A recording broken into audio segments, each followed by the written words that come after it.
क्या कश्मीर के पहलगाम में जो कुछ हुआ उसे लेकर इंडिया वर्सेस पाकिस्तान में वॉर हो सकती है? अगर भारत और पाकिस्तान में युद्ध होता है तो कौन जीतेगा? क्या पाकिस्तान के पास इतना पैसा है कि वो भारत से लंबा युद्ध लड़ सकता है?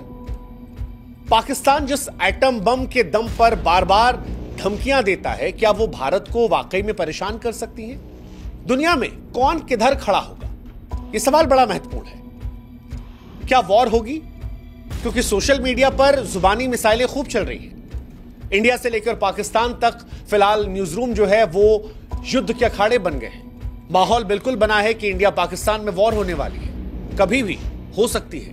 दोनों देश के नेता जो है एक दूसरे के खिलाफ खुलकर बोल रहे हैं। लेकिन सवाल यह है कि क्या वाकई में कश्मीर को लेकर यह वॉर हो सकती है? जिस तरह से भारत ने पहलगाम पर आतंकवादी हमला हुआ उसके बाद झेलम को लेकर एक बड़ा फैसला किया, ऐसा लग रहा है कि पाकिस्तान उसे झेल नहीं पा रहा। पाकिस्तान से बहुत शोर आ रहा है। पाकिस्तान खुलकर भारत को धमकियां दे रहा है कि अगर पानी रोका तो यह वॉर की तरफ पहला कदम होगा। पाकिस्तान धमकी दे रहा है कि हम पानी रोकने पर हिंदुस्तान की जबान खींच लेंगे, सांसें बंद कर देंगे, कश्मीर के दरियाओं में खून बहा देंगे। बिलावल भुट्टो तो और आगे बढ़कर कह रहे हैं कि सिंधु दरिया हमारा है, या तो हमारा पानी बहेगा या खून बहेगा। लेकिन हमें लगा कि जब ये सारी चर्चाएं चल रही हैं तो क्यों ना इसका जवाब ढूंढा जाए। हालांकि अगर दिल पर हाथ रखें तो हिंदुस्तान से लेकर पाकिस्तान और सारी दुनिया को इस सवाल का जवाब पता है कि अगर भारत और पाकिस्तान में युद्ध होता है तो इस युद्ध का नतीजा क्या होगा। लेकिन फिर भी हमें लगा कि भावनाओं से आगे बढ़ के एक रियलिटी चेक करते हैं। बकैती करने की जगह, ज्ञान देने की जगह, टीवी पर जो वो हो हल्ला शोरबाजी होती है उसकी जगह असलियत देख लें। और असलियत की शुरुआत पैसे से होती है, क्योंकि सारा खेल पैसे का है। और जहां तक पैसे की बात है, भारत की 3.5 ट्रिलियन डॉलर की अर्थव्यवस्था है, जो पाकिस्तान की केवल 376 अरब डॉलर की अर्थव्यवस्था से 10 गुना बड़ी है। अब यहीं से समझ में आ जाता है कि भारत एक लंबी जंग को लड़ सकता है, लेकिन अगर पाकिस्तान भारत से युद्ध लड़ेगा तो कुछ ही हफ्तों में पाकिस्तान टूट जाएगा, क्योंकि उसके पास पैसा नहीं है। और ये इमोशंस पर हम नहीं कह रहे, ये भारत और पाकिस्तान की अर्थव्यवस्था के आंकड़े बताकर कह रहे हैं। आपको जानकर हैरानी होगी कि पाकिस्तान की सेना का बजट भारत के रेलवे के बजट से कम है। अगर सैनिकों की बात की जाए, भारत के पास 14.5 लाख सक्रिय सैनिक हैं, जो दुनिया की चौथी सबसे बड़ी सेना है। जबकि पाकिस्तान की बात करेंगे तो 6.5 लाख सैनिक हैं। भारत का रक्षा बजट जो है वो 80 अरब डॉलर के आसपास है, जबकि पाकिस्तान का रक्षा बजट जो है वो 7-8 अरब डॉलर के आसपास है, यानी भारत से 10 गुना कम। और उसमें भी जो पैसा है वो IMF, चाइना की उधारी, उनके अनुदानों के सहारे है। जिस एटम बम को लेकर पाकिस्तान लंबी लंबी डींगे हाँकता और कहता है जी पाव पाव के एटम बम है, छोटे एटम बम है, बड़े एटम बम है, ऐसे एटम बम है। देखो, परमाणु युद्ध को लेकर आपको यह बात माननी पड़ेगी कि दुनिया में कभी भी यह हमला होगा तो वो बर्बादी करेगा। लेकिन पाकिस्तान अगर इस बात को लेकर खुश हो रहा है कि परमाणु स्थिति उसे ताकतवर बनाएगी, तो उसे समझना पड़ेगा कि भारत की गहरी रणनीति, भारत के ज्यादा संसाधन, बेहतर पुनर्जन्म की क्षमता रखते हैं। पाकिस्तान के साथ ये नहीं है। पाकिस्तान के पास सिर्फ एक दोस्त है जो उसका अपना वहम है। भारत की कूटनीति दुनिया से बेहतर है और पाकिस्तान के पास दोस्त के नाम पर सिर्फ एक है, उसका वहम। इसलिए कई बार लगता है कि पाकिस्तान जिस तरह से भारत को धमकियां दे रहा है वो हंसी का पात्र है, क्योंकि हकीकत पाकिस्तान की यही है कि उनके मुल्क में रोटी बिजली पानी का काल है। वो भारत से जंग की बातें करते लेकिन अपने देश को संभालने की स्थिति में नहीं है। भारत से ख्वाबों में जंग जीत सकते हैं, हकीकत कहानी अलग है। और यह इतिहास भी गवाह है, यह आज की कहानी नहीं है। साल 1947 में पाकिस्तान ने कश्मीर को हड़पने की कोशिश की, भारतीय सैनिकों ने उल्टे पांव दौड़ाया था। साल 1965 में पाकिस्तान ने युद्ध छेड़ा, उन्हें लगा कि शायद हम कमजोर हो गए हैं। लाल बहादुर शास्त्री साहब ने उस वक्त लाहौर की दहलीज पर ले जाकर तिरंगा फहराया था, हवा टाइट कर दी थी। साल 1971 में पाकिस्तान के 2 टुकड़े हिंदुस्तान ने कर दिए थे। दुनिया में सबसे ज्यादा सैनिकों का आत्मसमर्पण उसी दौरान हुआ था। 93,000 सैनिकों ने समर्पण किए थे और वो तस्वीरें आज भी पाकिस्तान को शर्मिंदा करती हैं। पाकिस्तान 2 हिस्सों में बंट गया था, बांग्लादेश, और आज भी पाकिस्तान उस बात को लेकर रह रह करके लसता रहता है। 47 में बने पाकिस्तान के 2 टुकड़े हिंदुस्तान ने एक झटके में कर दिए थे। हम वही हैं। 1984 में पाकिस्तान ने जब होशियारी से सियाचिन पर कब्जा करना चाहा, हमने सियाचिन से उसे भगा दिया। ऑपरेशन मेघदूत हिंदुस्तान की वीरता का प्रमाण है। साल 1999 जब पाकिस्तान ने जनरल परवेज मुशर्रफ ने अपने ही प्रधानमंत्री को बेवकूफ बनाकर उनकी पीठ पर खंजर घोंपकर तख्ता पलट कर दिया था और कश्मीर में घुसने की कोशिश कर दी थी और दोस्ती का नाजायज फायदा उठाकर हिंदुस्तान को बेवकूफ बनाने की कोशिश की थी, तब भी हिंदुस्तान ने पाकिस्तान को पहाड़ों से धकेल कर भगाया। आलम यह था कि पाकिस्तान अपने सैनिकों की लाश उठाने नहीं आया, उन्हें कबूल नहीं कर रहा था। और उसके बाद पाकिस्तान प्रत्यक्ष तौर पर लड़ने कभी नहीं आया। वो कभी पुलवामा, कभी उरी, कभी संसद पर हमला, कभी ताज होटल पर हमला, कभी पहलगाम, लोगों को भड़काकर, फुसलाकर, धमकाकर हिंदुस्तान में हमले करवाए। सीधी लड़ाई पाकिस्तान की हैसियत नहीं रही। जिस तरह से इन युद्धों के बाद पाकिस्तान को हमने सबक सिखाया। तो जिस शिमला समझौते को पाकिस्तान बार बार कहता है कि अब तोड़ दिया जाएगा, उसका लिहाज पाकिस्तान ने रखा कब? 99 में, सियाचिन में? कब रखा पाकिस्तान ने? कभी नहीं रखा। संसद हमले में, ताज होटल हमले में, उरी में, पुलवामा में। पाकिस्तान को याद रखना चाहिए कि पाकिस्तान, भारत ने तुम्हें बार बार हराया है, दुनिया ने तुम्हें अपमानित होते हुए देखा है, और जिस परमाणु धमकियों के दम पर तुम बार बार अटैक करने की बात करते हो कि पाकिस्तान के पास हकीकत में और कुछ नहीं है, ना जल शक्ति, ना थल शक्ति, ना वायु शक्ति। तीनों शक्तियों में हिंदुस्तान के आसपास भी पाकिस्तान नहीं फटकता। और ये मैं हवाबाजी में नहीं कह रहा हूं, ये आंकड़ों में कह रहा हूं। पाकिस्तान के पास सिर्फ एक चीज है, परमाणु शक्ति। लेकिन पाकिस्तान, अगर तुम पहले वार करने की मूर्खता करोगे तो ये याद रखना कि भारत का जवाब ऐसा होगा कि नक्शों पर तुम्हारा अस्तित्व खोजने में इतिहासकारों को मुश्किल होगी। भारत एक शांति प्रिय देश है जिसने परमाणु शक्ति बनाने के बाद यह कहा था कि भारत की नीति नो फर्स्ट यूज है। अटल बिहारी वाजपेयी साहब ने कहा था कि हम पहले इस्तेमाल नहीं करेंगे परमाणु शक्तियों का।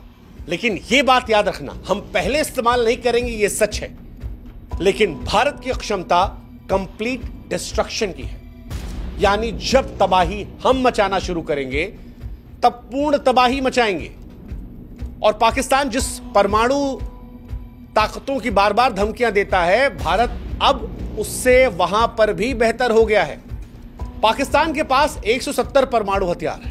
पुराने डेटा के अनुसार पाकिस्तान ये दावा करता था कि हमारे पास ज्यादा है, लेकिन मौजूदा दौर में हिंदुस्तान उससे आगे निकल गया है। कई ऐसी गुप्त रिपोर्टें हैं इंटरनेशनल जो दावा करती हैं कि भारत के पास 180 प्लस हथियार हैं। और हथियारों के आगे भारत के पास वो मिसाइलें हैं जिनकी क्षमता पाकिस्तान की मिसाइलों से कहीं ज्यादा है। जैसे भारत की अग्नि 5 मिसाइल 5,500 किलोमीटर रेंज की है, जबकि उनकी शाहीन 3 2750 है। भारत की मिसाइलें इतनी तेज हैं कि पाकिस्तान को जवाब देने का वक्त नहीं मिलेगा।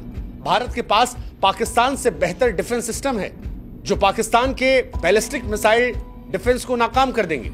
पाकिस्तान के पास न्यूक्लियर हथियार है, लेकिन वो समझना पड़ेगा कि जब भारत से आप लड़ने की बात करते हो तब वो भी उनकी अर्थव्यवस्था जैसे हो जाते हैं, जो कागज पर तो शोर मचाते हैं लेकिन रियलिटी में अलग हो जाते हैं। जहां तक बात परमाणु युद्ध की है, मुझे लगता नहीं कि दुनिया ऐसा करने देगी या पाकिस्तान ऐसा करना चाहेगा। लेकिन अगर कूटनीतिक दृष्टिकोण पर बात करते हैं, प्रैक्टिकल होकर, तो आज पूरी दुनिया भारत के साथ खड़ी है। आज भारत का दोस्त अमेरिका भी है, रूस भी है। भारत फ्रांस से भी दोस्त है, इजराइल से भी दोस्त है। भारत के पास जापान भी है। पाकिस्तान के पास सिर्फ एक दोस्त है, चाइना। और चाइना पाकिस्तान का दोस्त नहीं है। पाकिस्तान को वो मोहरे की तरह इस्तेमाल करता है। पाकिस्तान ऑलरेडी FATF की ग्रे लिस्ट में फंसा हुआ है।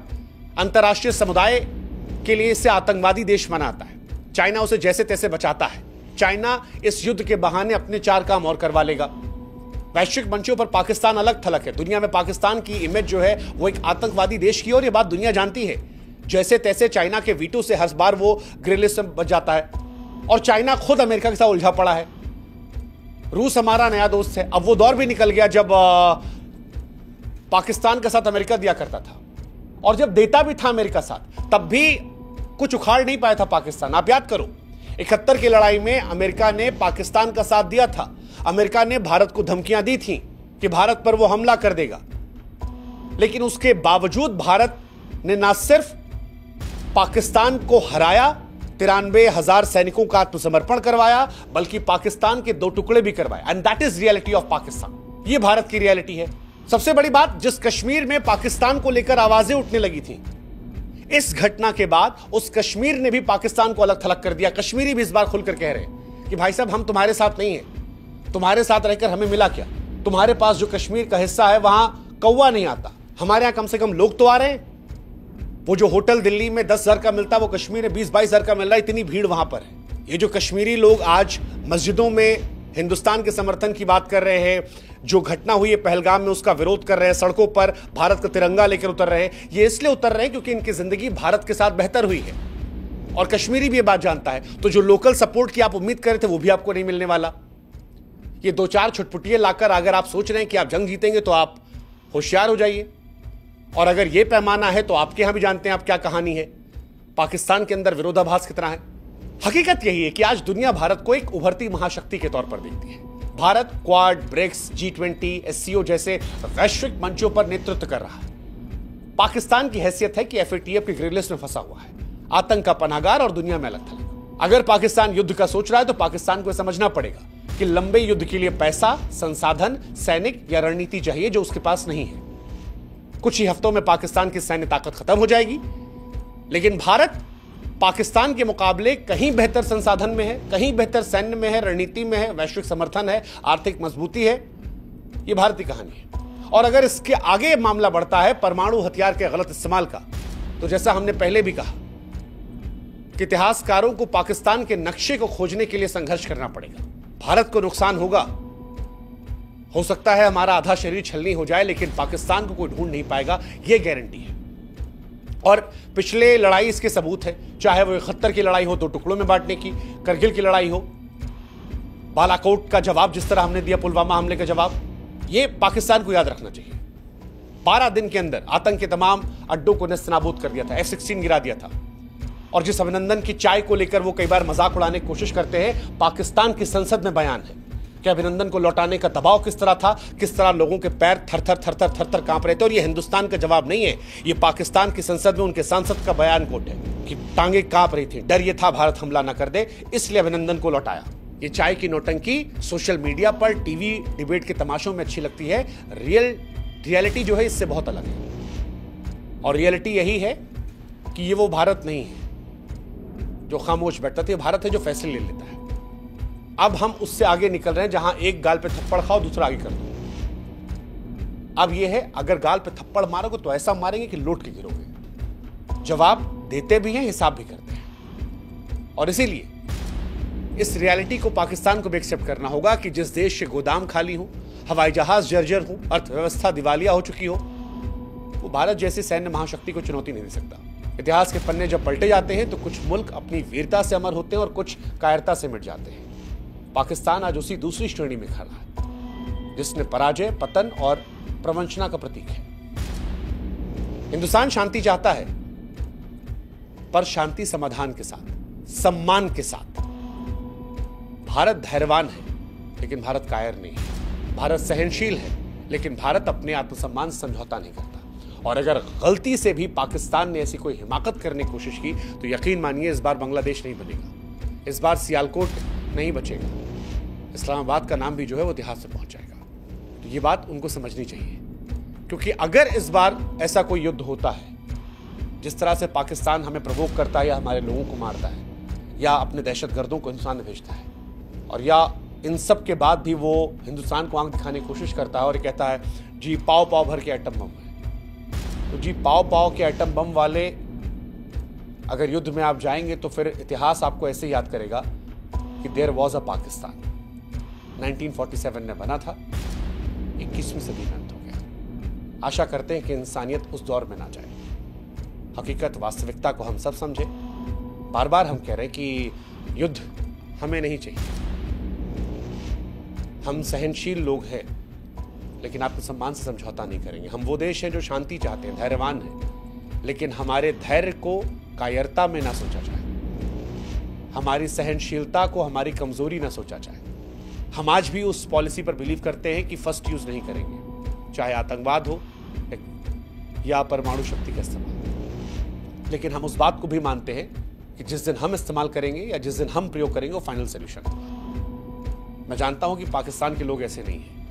मैं जानता हूं कि पाकिस्तान में भी लाखों करोड़ों ऐसी आवाम है जो हिंदुस्तानियों से बहुत मोहब्बत करती है। मैं जानता हूं कि पाकिस्तान में भी बहुत अच्छे लोग हैं, लेकिन पाकिस्तान की फौज जो अपनी हुकूमत को चलाने के लिए दहशतगर्दी का इस्तेमाल करती है, वहां के सियासतदान जिन्होंने अपने चुने हुए नेता को जेल में डाल रखा है और उनसे सरकार चलवा रहे हैं, जो अपनी जनता का विश्वास नहीं ले पाए हैं, उन्हें यह समझना होगा कि भारत और पाकिस्तान के बीच में दायरा बहुत बदल चुका है।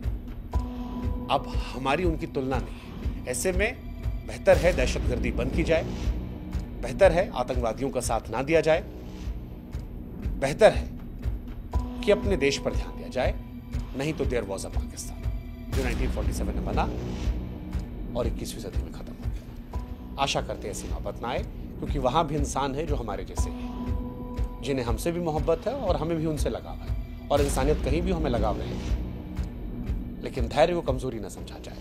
जो पहलगाम में हुआ वो हमारे सब्र का इम्तिहान था, और अब धैर्य जवाब दे रहा है। जय हिंद, जय भारत, नमस्कार।